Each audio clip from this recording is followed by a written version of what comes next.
Next ہمارا topic according to syllabus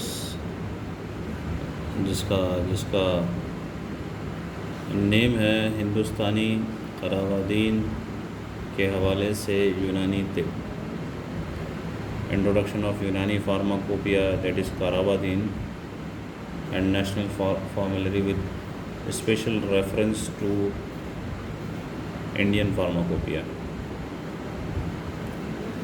سب سے پہلے ہم اپنے پاسٹ میں جائیں کہ قراوادین سے متعلق یونانی طب میں ہمارے اطباء نے کیا کنٹریبیوٹ کرا ہے، پھر وہ دھیرے دھیرے کس طرح سے انڈیا میں آئی اور انڈیا کے اطباء نے انڈین فارماکوپیا یا انڈین جو اوریجن کے اطباء تھے انہوں نے یونانی قراوادین ایجاد کی، تحریر کی. بقراط سب سے پہلے ایسے طبیب تھے جنہوں نے علم طب کو ایک نئی پہچان دلوائی. یہ معدوم علم تھا، اس کو بقراط نے ایجاد کروایا. علم طب بہت کمزور مردار حالت میں تھا تو جالینوس نے اسے زندہ کیا اور پھر لاسٹلی اپنی خدمات، اپنی علمی روشنی، اپنی حذاقت سے ابن سینا نے اسے مکمل کیا.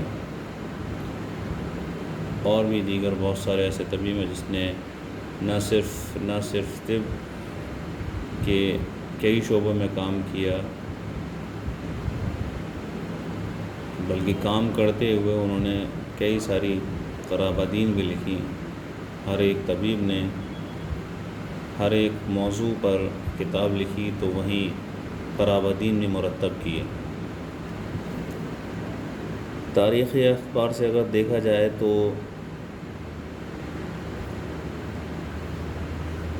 قراوادین جو ہے وہ ضخیم بڑی کتابوں میں ایک پرٹیکولر چیپٹر کی شکل میں کئی طبیبوں نے لکھا اور کچھ طبیبوں نے اسے الگ سے تحریر کیا، الگ سے کتاب بنائی یا الگ سے قراوادین بنائی.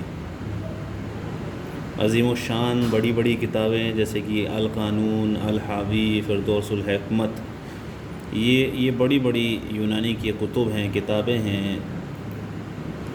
ان میں بھی الگ الگ چیپٹرز قراوادین سے متعلق ملتے ہیں اور پھر ان کو بعد میں علیحدہ بھی کر کے لکھا گیا. بقراط نے دراصل ایک مرکبات سے ریلیٹڈ قراوادین بنائی اور قراوادین جو ہے بہت نایاب اور بہت مشہور و معروف ہوئی. اسی طرح روم کے ایک بہت ہی مشہور و معروف طبیب حکیم ڈیسکریدیوس، جس کو ہم سب جانتے ہیں، ڈیسکریدیوس رومی طبیب تھے اور سنگل ڈرگس کے ماہر تھے اور انہوں نے کتاب الحشائش لکھی جو خاص طور سے اس میں ادویہ مفردہ سے بحث کی جاتی ہے.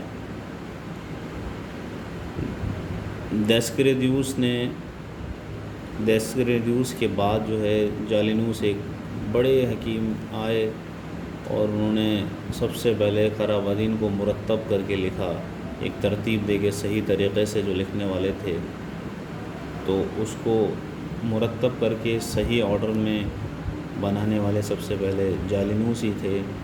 انہوں نے قراوادین کو ایک مرتب شکل دی اور جو بھی مرکبات جالینوس نے بنائے اس کو آج بھی پوری دنیا گیلینیکلز کے نام سے جانتی ہے. اسی لیے قراوادین کا موجد جو ہے جالینوس کو یعنی کہ گیلن کو مانا جاتا ہے.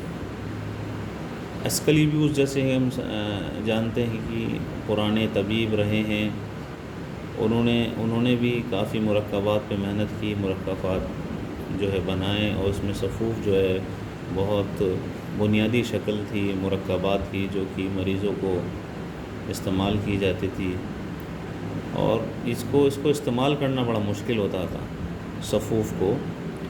تو اس کو کیا کیا کہ بقراط کے زمانے میں حب کی شکل میں تبدیل کیا، صفوف کو حب کی شکل میں تبدیل کیا اور مناسب رابطہ ملا کر اس کی گولیاں بنائی گئیں،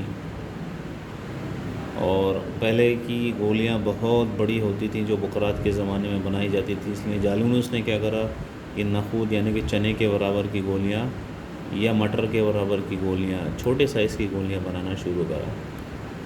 تو یہ ایک کے بعد ایک علم سے یہ استفادہ مستفید ہوتے رہے اور فارمیسی میں چینج کرتے رہے۔